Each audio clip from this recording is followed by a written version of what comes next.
time to resolve, the more the coup plotters in Niamey gain the momentum.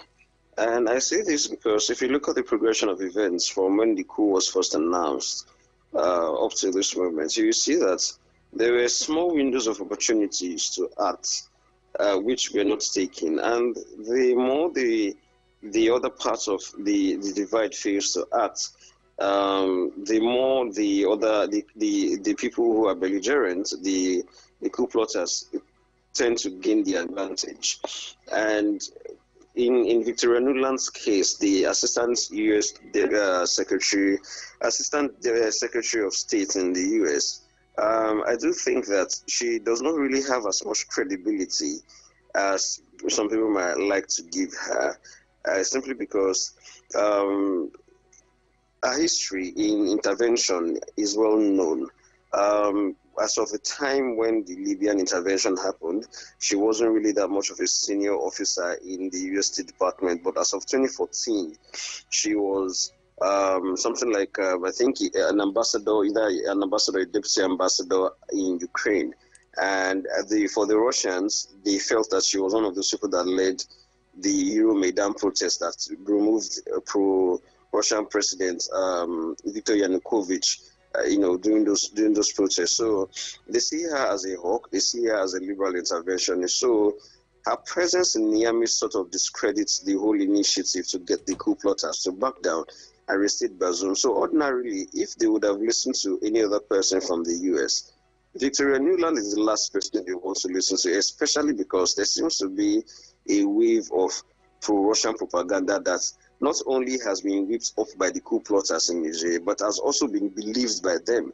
So it's just like somebody missing the fundamental point of business. Never get high on your own supply. And it brings us back to the entire, or possibly the entirety of the reason why the new government, the junta in Niamey, could be so belligerent as to eschew meeting with the US, disregard ECOWAS and EU timelines, because there's this strong notion that for that regime to survive, not only do they need cross-border solidarity with Mali and Burkina Faso, they would also need the private mercenary group from Russia, the Wagner Group, as the protector. But the fact remains that if you look at Wagner Group's footprints on the continent, they're not necessarily there to protect people. They're not necessarily there to prevent terror attacks from taking place. They're only there for regime protection. And so they are only about ensuring the survival of any regime that pays them while they get access to mines. And this is where it becomes absolutely critical for Nigeria. Before Buhari left office, I do remember that in one of the ECOWAS meetings between 2020 and 2022, he decried the presence of foreign mercenary groups in the Sahel, especially Wagner. And this largely had to do with Mali procuring the services of this group. There was the security component to it, which greatly worried Buhari. And it's not surprising that Buhari's successor also has the same headache. A Wagner presence in Niger will spell doom for Nigeria. It will spell trouble for Nigeria because let's look at Mali and Burkina Faso, for instance. They were managing their security crisis, well, not so well, but at least quite well to a manageable standard with less casualty rates from armed groups up until the French were asked to leave, and then Wagner mercenaries took over the bases that the French left behind. So what simply happened in Mali was that the attacks by the armed groups continued, and human rights abuses also multiplied by a consortium of Malian and Wagner forces trying to brutally suppress the attacks. And in Burkina Faso, what the young head of state, Captain Ibrahim Traore, did was simply to give everybody arms, and then in the bid to defend themselves, they started killing any and anybody that's suspected to be a terrorist or a member of an armed group. So if you look at the data from 2021 till now, especially between January and July 2023, you will see that in Mali and in Burkina Faso, violent attacks and death toll from those attacks have exponentially increased. Before the coup in Niger happened, Niger was among all the countries in the Sahel that were facing the same existential crisis. They had the fewest casualties and the fewest attacks. This is the major fear we in Nigeria are having, and we are also supposed to have in regards to the situation in Niger at the moment.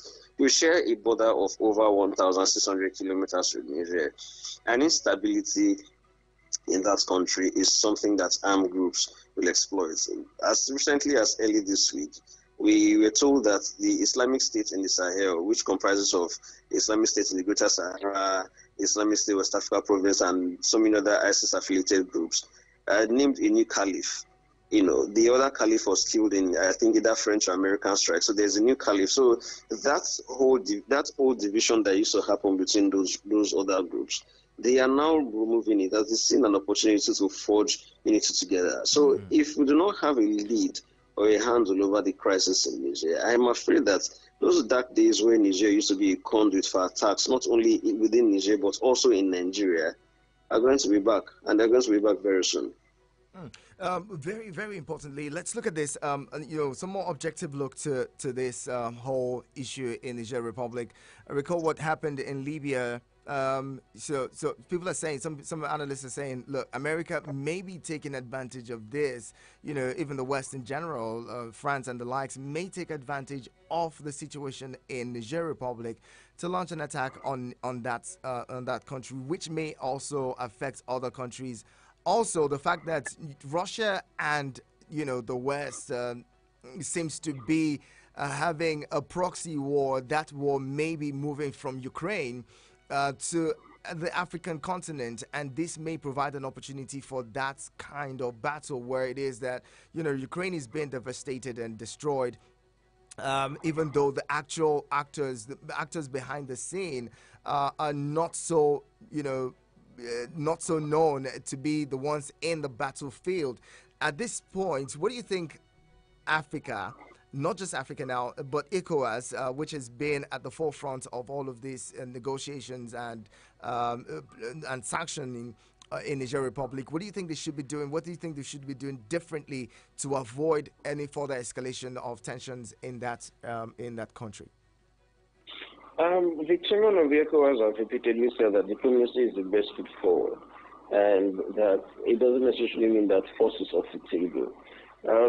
It puts ECOWAS in a very tight spot. Initially, I said that the more ECOWAS fails to achieve any headway, the more the window of opportunity to act closes, and it gives the military junta an advantage.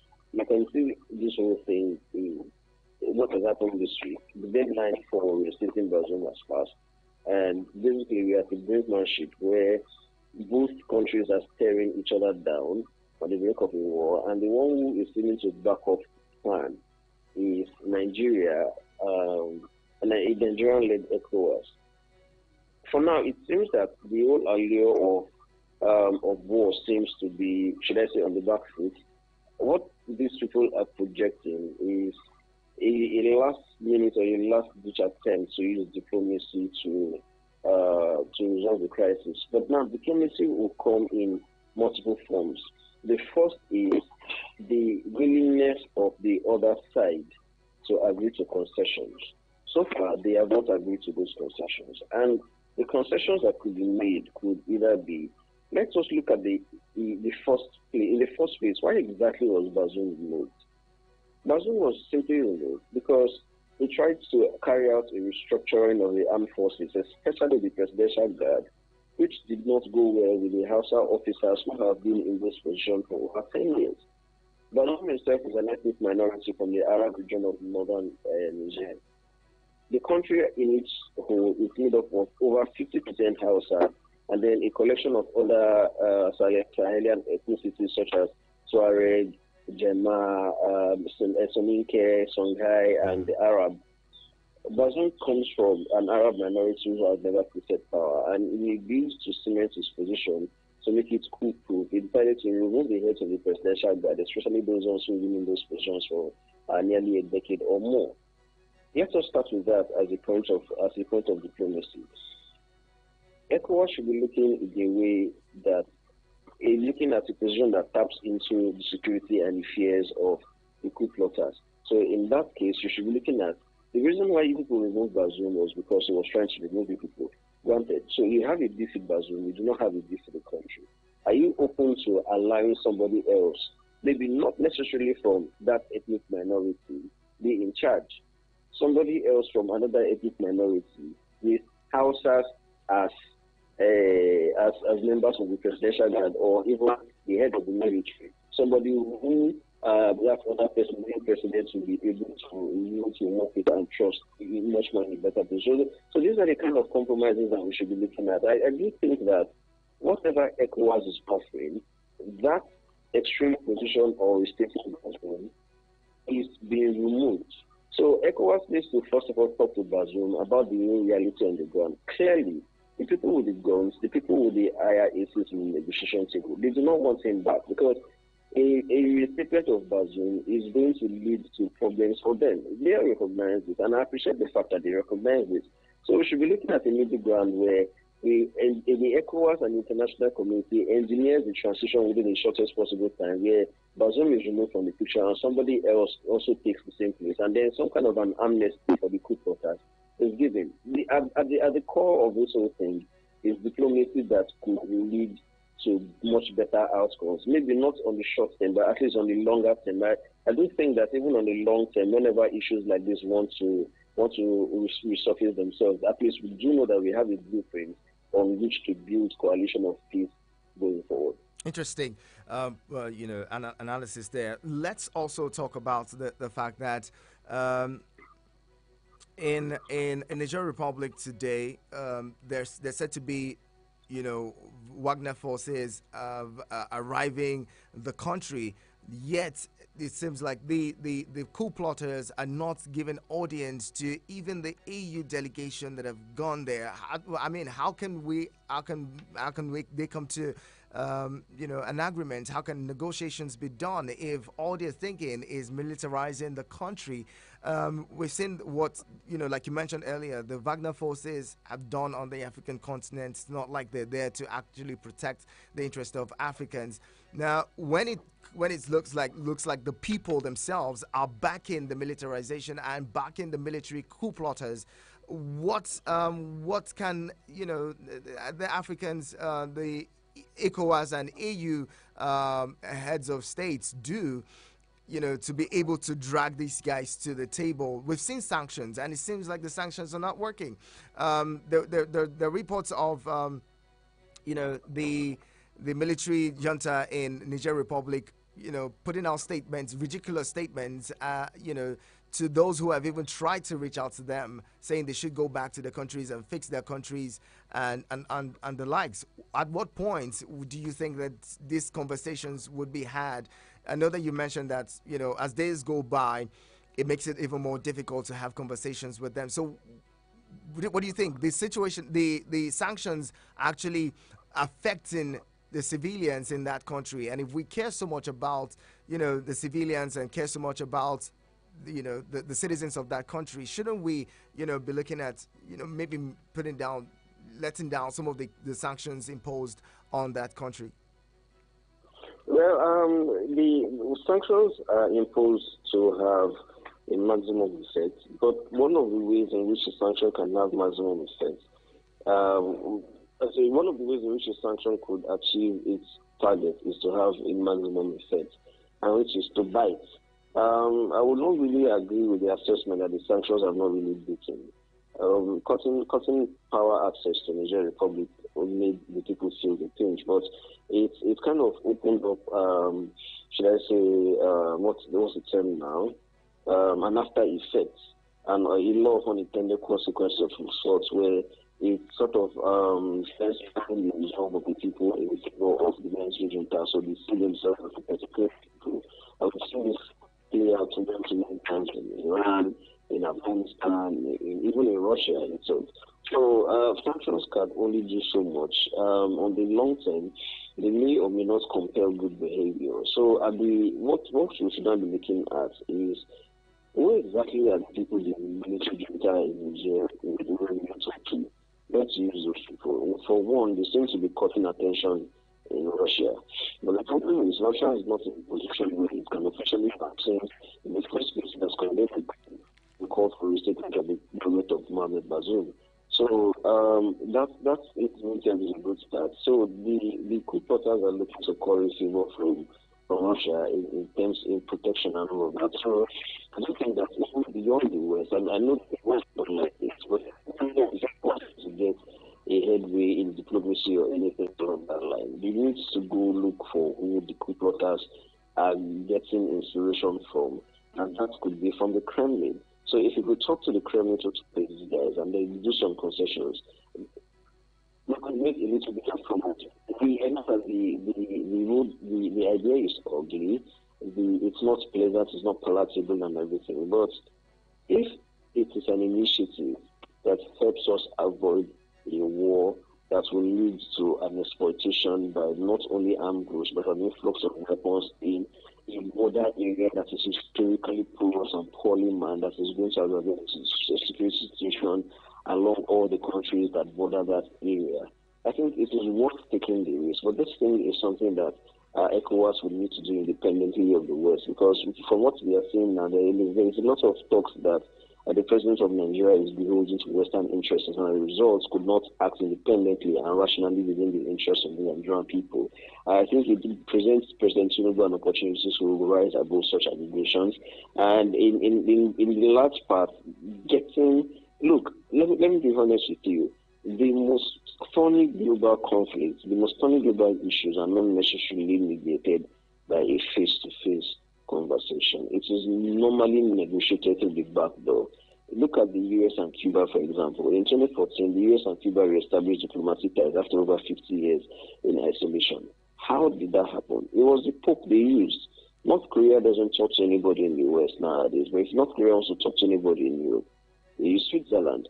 The same thing happened with Afghanistan. The US and Afghanistan, they don't talk to each other because of the Taliban. If the US wants to get anything out of Afghanistan, they have to go through Qatar. So these are the issues these are some of the good offices of the international mediation and that they could easily use. I think ECOWAS needs to start getting creative. They've tried to actively engage these people one-on-one, sent emissaries from the same region such as the Sultan of Sokoto, and they're not listening to you. They're trying to go beyond what the West wants in terms of its parochial interest, in supporting an armed confrontation, and then go beyond that to using good officers of people that you actually think that if you talk to these guys, they would listen and try to get those words out to get a deal for them to back down. That's just the only way to do it. Now, having a foreign policy in mind, what do you think about Nigeria's relationship with the West, talking about America and the likes, and the East? Russia, just a few days into the coup or so, we saw the Nigerian vice president at the Russia Economic Summit, and many are saying, look, where do we really stand? Where do we have allies? Would it be in Russia? Would it be in America? Would it be in the UK and the likes? Because it seems like we really do not know where we stand. Even with the Russia-Ukraine war, Nigeria and Africa didn't really have a stand. African leaders have been seen in Russia the same way they've been seen in the US. Every time you have such summit, the US for Africa summit, African leaders were there in buses, attending the summit there. Russia organizes a summit. China as well has a summit, and African leaders are everywhere. Do we need to spell out our stance when it comes to national policy, or foreign policy rather? Yes, the funny thing is, if you were a student like me that studied Nigerian foreign policy as a course in school, you would come to understand with deep regret that we're not really in a position to put foreign policy ideologies and objectives in full swing out there. So the kind of position we found ourselves in is to sometimes modify our foreign policy almost immediately to accommodate shifting global trends. Yes, the doctrine of the country's foreign policy does not necessarily change, with the times. But then it's always open to slight modifications and adjustments to fit to the times. But in Nigeria's case, its stated foreign policy goals is Nigerian interests, yeah, and then Africa as a centerpiece of its foreign policy and all of that. But you can only have Africa as a centerpiece of the foreign policy if you're in a position to back that commitment with action. Nigeria is a country undergoing a lot of problems, economic and security problems. As a result, over the past 10, 15 years, it has simply disappeared from the international stage. And as a result, other people have stepped in to do what naturally expect Nigeria to do. We're not just talking about the West now. We're talking about Turkey, we're talking about Russia, we're talking about Iran. And even the crazy thing for you to even think of is that this coup in Niger, as I speak to you at the moment, is not necessarily sponsored by the West or sponsored by Russia. The coup was actually planned in, executed and backed by the UAE. So you're having middle powers like even the UAE getting the foothold in Nigeria's backyard. And it's, of course, anybody who understands how Nigeria's foreign policy have operated since 1960 would be alarmed at this. I'm going to take you up on this. How did we arrive at the UAE plotting and executing the coup in the Niger Republic? Yeah, it's because of our absence. Pax Nigeriana has been dead for the past decade, and because for a country that has a lot of internal security crisis, which means that its military budget balloons over its economic budget or social spending, it means that that country is in serious trouble. You currently have the Nigerian military involved in 36 states of the country, including the federal capital, running one internal security operation or the other. That kind of heavy focus on internal security will not leave enough time for you to be politicking in the broader West Africa region. It means that you're so mired in your own internal conflict, security and economic conflict, that you simply cannot raise your nose to look at others. As a result, it just happens a vacuum. Other people are going to step in, and that's exactly what has happened, because Nigeria cannot, in all good conscience, be a strong country on the continent and then be having an American military base or a French military base just right up its northern border. It won't happen. I remember what happened in 2009 when the Americans were trying to set up the U.S. Africa Command. I remember how President Yar'Adua and Meles Zenawi actively fought against it. It was so much of a contentious issue that the U.S. had to back down for quite some time. At the moment, Nigeria does not have that clout. And other people have to step in that behalf. So I do think that if it successfully negotiates a better outcome in Niger, it could announce to the world that, okay, Nigeria is back. And I think that is what is spurring Tinubu to act the way he is doing. If Tinubu goes ahead with the military invasion and it goes successfully, we are going to be seeing a lot more engagement in continental issues, especially within the Sahel, consultations from the West, to get Nigeria's input and to get Nigeria's approval to be doing quite a number of things. Tinubu understands this, at least to a certain degree, that is looking beyond the current challenges. But the problem is, such kind of intervention could go either way. And from what I am getting, it doesn't really seem like the policymakers in Aso have really counted the cost, and that is where the problem actually lies. Very well said. The conversation continues. We're going to be talking more. In a few minutes, I'll have to let my guest go. And I'll just take a few of your thoughts, and then we let my guest off the hook this morning. It's been an interesting conversation so far. Keep it with us. The conversation continues. Eagles 102.3 Abuja. At Stella Maris Nursery and Primary School, we do not only encourage our kids to dream of success, we teach them to get up every morning and make it happen. With over 25 years of stellar educational magic, dedicated and qualified staffs, conducive and serene environment spread across Abuja, you can be sure that quality education is at your doorstep. So what are you waiting for? Make learning fun and exciting for your little ones today. The dates for entrance exams are 24th June and 12th August 2023 respectively. For more enquiries, call 0809 037 3727 or check us online at smsabuja.com. Stella Maris campuses are at Area 1, Life Camp and Wumba, Abuja. Eagles 102.3 Abuja. Thank you for staying with us. The conversation continues. This is Eagles Outlook on your radio experience. You can count on 9:34 is the time. I'm going to let I've been talking with Mr. Confidence McHarry, Senior Security Analyst with SBM Intelligence, talking with us this morning. Now, let's get back to the conversation quickly, Mr. McHarry. I have this question here, or rather this comment here by one of our listener. It says, it's really a proxy war between the West and Russia. Wagner deadly forces are in Mali, Burkina Faso, Libya, Central African Republic, Sudan, and now in Niger. The West want to use President Tinubu the way they use Zelensky of Ukraine. Please focus on our abject poverty. Speaking of poverty and insecurity, it's quite an interesting conversation. We're seeing the number of the unemployment rate figures and all of that. And people are saying, look, if Nigerians remain unemployed, there is every chance that they could allow themselves to be used to foment trouble in the country, and the insecurity in the country may even skyrocket. We have also seen some levels of, proactive measures on the part of our security agents in the last couple of weeks.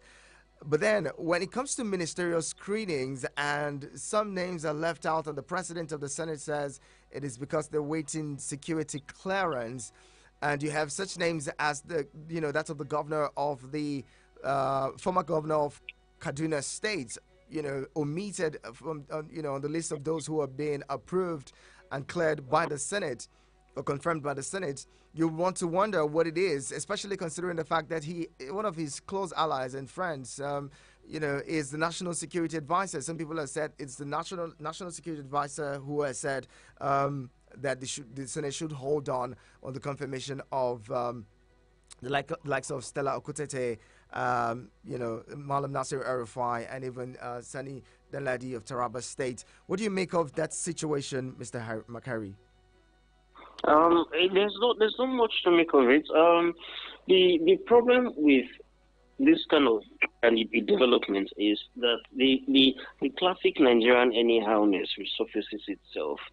Before one is appointed or nominated a minister, this kind of security and background checks needs to have been done before officially informing the person that you have now been appointed minister. And so what it simply means is you have the security clearance you give to the president who is nominating the person, and you make sure that you make the same security clearance available, or security updates about the person available to whoever is carrying out the screening. We should not be waiting at this point over 60 days from inauguration for we to have this kind of a drama that is totally unwarranted, totally needless. I'm not sure that this week is the week that President Tinubu mentioned that he was nominating El-Rufai, Okutete, or Danladi as ministers. So the kind of background checks that these people, the DSS, for instance, or the NSS office should be doing is something that should have been done even before El-Rufai was informed that he was going to be minister. So I don't really see it. I do see it as on the surface it looks like something that just wants to serve like a little bit of drama, and maybe it might require a little bit of backroom dealing between the political class, especially between the executive and the legislative arm of government, as we've seen over the past week when during the grilling of Bosun Tijani and so many other people. So I do think that this might just be a ploy to draw concessions between both arms of government.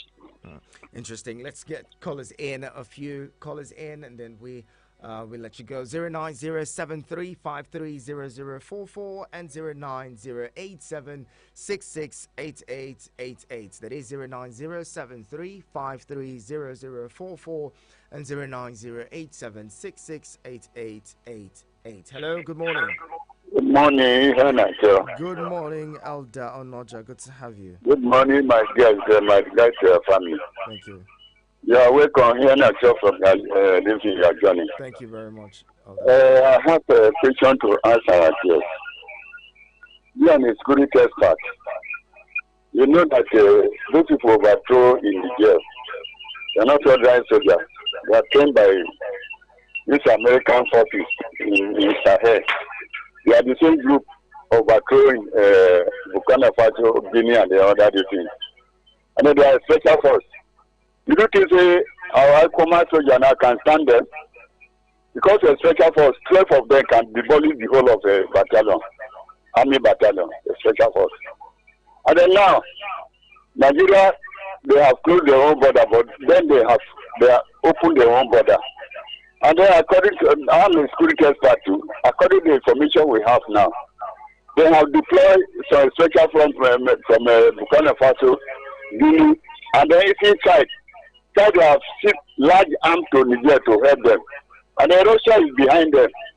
Now, if Ekwa soldier go there to go attack them, are they not going to waste most of our soldiers there? Are we going to defeat them? And there'll be a security expert, the information I have on the ground within 24 hours ago is that the Bazoum itself, they are flying out from Niger because of threatening from the Ekwas. And that's why all the diplomats now, they stop them not to enter the presidential villa. Because if he go there, say he went to overthrow the government, after they overthrow the soldiers, and then the whole Bazoum in different countries hiding, who are you going to put as a president? And then the prime minister were in Nigeria now, prime minister of Niger in Nigeria now. He can't serve as the president of Niger because he was not elected. In that situation, what are they going to do? Because Bazoum is with them. And then the information that they are flying out from Niger. Okay. In that situation, what are they going to do? Thank you very much. Thank you very much. Thank you so much. I'm going to bring in one more caller before we go. Hello, good morning. Yeah, man. Good morning. Good morning, Prince Hinasho. Good morning. Good to have you. Olajide from Wuzeson says. Welcome, Olajide. Thank you. My own issue is this, which I want our guests to clear. The latest ranking or the latest statistics brought out place Nigeria on the highest unemployment on earth. Please, I want our guests to please help me. This unemployment we find ourselves, was it only caused by federal government? The last time we had over 77 trillion naira debt. From this 77 trillion, is it only federal government that borrowed this money? Because when we talk of unemployment, the major bulk of unemployment lies in the state and the local government unemployment rate rather. Are you getting it? So how do we survive it? How will the state too be able to go into production to make our people gain employment at state level? All right. How will local government do to make sure that, yes, at least maybe 1% of indigenous of each local government is having a job in their locality? Because if we are to leave it only in the hand of federal government, I find it difficult. The president that will be, or that will lead this nation, that will be able to employ all those that need employment throughout the 36 states of the Federal Republic of Nigeria. That is my own submission. Finally, I don't know, is Nigeria so timid? Have we bring ourselves to the timid that, yes, we are scaring of Niger? Let's even to say Nigeria is going to launch against Niger. All right. That's what the bad is not Nigeria. But if Nigeria is to launch against Niger today, and somebody is telling me that 10 soldiers in Niger, don't we have social forces? Thank you, Olajide. May God bless Nigeria. Mr. Makari, you've heard the callers. How do you respond? Elder Noja speaking about the armed forces and how they are stretched, and the Nigerian forces having a special forces that could take on the Nigerian side and even maybe come out victorious. Now, also, I want us to touch on the fact that the coup plotters in Niger Republic have also appointed a new prime minister. What does that say about the negotiations going on? Seems like, as you mentioned, every day that gets by, they make one bold move or one bold statement after another. To understand why they would do that, in the first place, appointing a new prime minister is supposed to give the international community and the country in particular an air of normality and an air of continuity. So what they simply do is appointing a new prime minister in that regard. On paper, it means that the prime minister as a civilian will be the functioning arm of government, while the generals at the back will be providing, should I say, a political legitimacy for that prime minister. The way Nigerian politics work is that, in a normal parliamentary setting where you have prime minister as the chief government official, it means that the president is a ceremonial head, is a figurehead. Niger does not operate like that. The prime minister serves at the pleasure of the president, yes. In other parliaments or in other parliamentary societies, that's also anyway. In Niger, it's not like that. The president is more powerful, and that is a product of the French system of government, where you have both the president and the prime minister, and the president can fire the prime minister anytime he wants. That being said, this is what is much more obtainable on ground.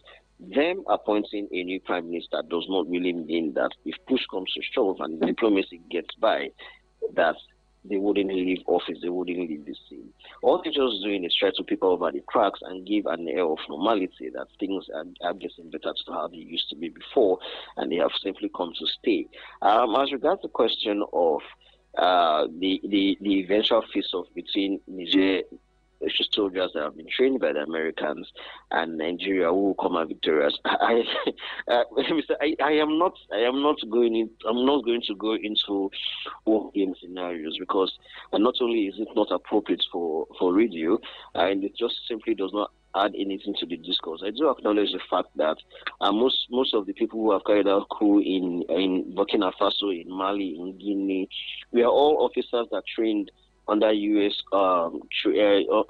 operations such as exercise Flintlock in the Sahel and several of that, and they also took some courses in the U.S. I could also say the same thing about Mohamed Doumbouya in Guinea. He also took similar courses in Russia. So the fact that they were trained by U.S. soldiers does not necessarily give them an edge over Nigeria. Again, I don't want to get into all those other specifics, but if we are even going to get into ECOMOG under Nigeria's leadership over the years in the 1980s, have had quite an impressionable track record in should I say, achieving that kind of an objective set in ensuring regime transition between a hostile government and a civilian government. So I do think that on that regard, there's quite a track record of this. And so answer the other last question, I know it's not really, the topic about unemployment is not really the discourse we're having this morning.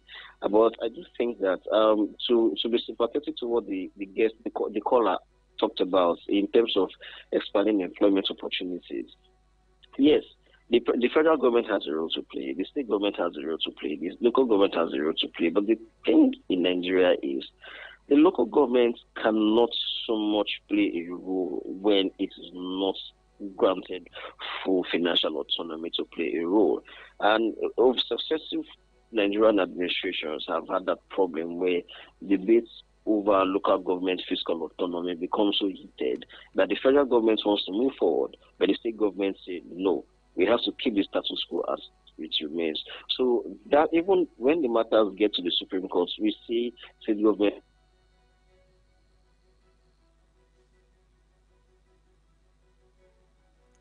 Oh, what's happened now?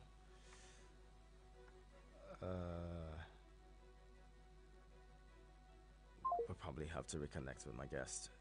Getting there quickly. As we wrap up the conversation, let's bring in this caller. Hello, good morning. Hello, Yanato. Good morning. Okay, Chuku, good to have you. Hello. Work is great. Thank you for joining us. For me, I just want to advise the federal government that they should not go to war with Niger. Because if you watch, Niger are fighting for their freedom. They want to be free from the colonial master. So why are you going to fight war with them? People that say they want to be free, even their citizens are supporting the coup. You see, Nigeria did not have a special force, like what the first caller said. The meaning of a special force is not the way Nigerian soldiers are. So, if you are doing something, don't go and fight those and it did not look for trouble for you. Okay. Because Russia are supporting them. All right. Some African countries are supporting them. And I don't think you can win the war because these people are prepared.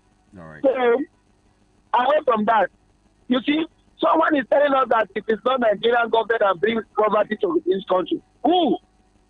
Your policy and your strategies is the one that caused the poverty everywhere in the country. Okay. So please, they are the one that caused the poverty. Thank you. Thank you. Thank you very much, Okechukwu. Now, Mr. Mark Harry, wrap up that thought on, what the local government's incapacity to actually create jobs and create employment. Yeah, I was trying to say that the way it is currently constituted, it leaves the local government beholden to the interests of the state governors, and not so much can be done without fiscal and political independence or autonomy by the local governments. And there's, of course, that kind of a thing requires the constitutional amendments. But the state governors who have the state houses of assemblies in their pockets could not be trusted to engineer or midwife that kind of a transition. And I'm not sure, I'm not a lawyer, I do not know if there's any override on such authority in the constitution that the president can exercise. And another area where Nigeria is not really moving forward in terms of provision of economic growth and employment for its citizens, as I was saying earlier before the call dropped, is in the Land Use Act. The Land Use Act simply invests the powers of all landed properties under the authority of the state governor. So the state governor can issue lands and can withdraw them. And what he does when he issues land authorities is certificate of occupancy for 99 years. So that thing essentially means a lease. Foreign investors who have tried to come into Nigeria look at that Land Use Act and they say no, we can't own properties like this, so it is better to rent. So when you don't own properties, your economy cannot really grow. Look at many countries in the West that are doing well. One key attribute they have is the respect for property ownership. Property ownership actually spurs economic development. And the reason why we are not really making it as much as we should in Nigeria is because the Land Use Act, for instance, is something that is so political, it's so thorny, that getting it to the National Assembly alone is an enormous problem, let alone getting it to the state levels where 24 of the 36 houses of assembly have to vote to pass it. So until we have a courageous National Assembly and a courageous president, even better, to actually undertake such kind of reforms, I don't really think we'll be moving forward. And then there's also the problems of the non-liberalization of other sectors. It wasn't until just last week that we heard that cryptocurrency has been approved to be used in Nigeria.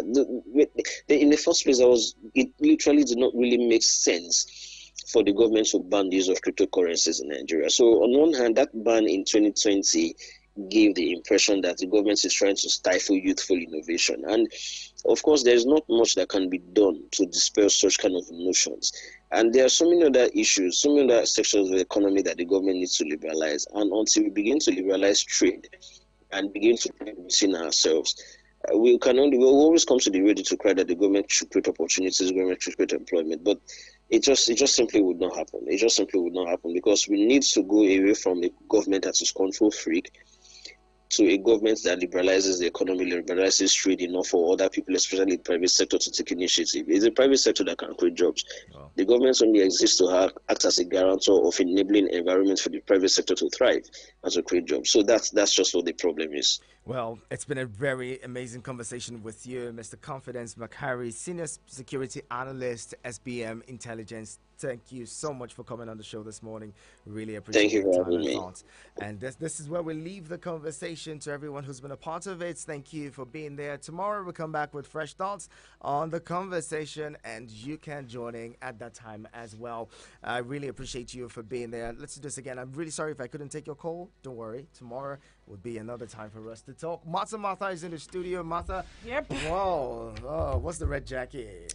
Girl, everyone's red. It's on red. The economy is red. It's on red. How are you doing today? Very well, thank you. What's happening? What's coming on the show? We see someone being appointed a 400 level student, and that looks like someone is trying to buy, No, well, that's a very interesting thing. The 400 level student that was appointed to the committee what do you call it now? The Tax and reforms, Reforms Committee. Quite interesting. I mean, we've always talked about young people, building young people and building their confidence and getting them involved. This is one good way to start. The president is trying to tick a box. Someone said, "Oh yeah, talking about not having certificates before you get a job." Very interesting. No certificate. Thank you so much for joining. I did not say anything.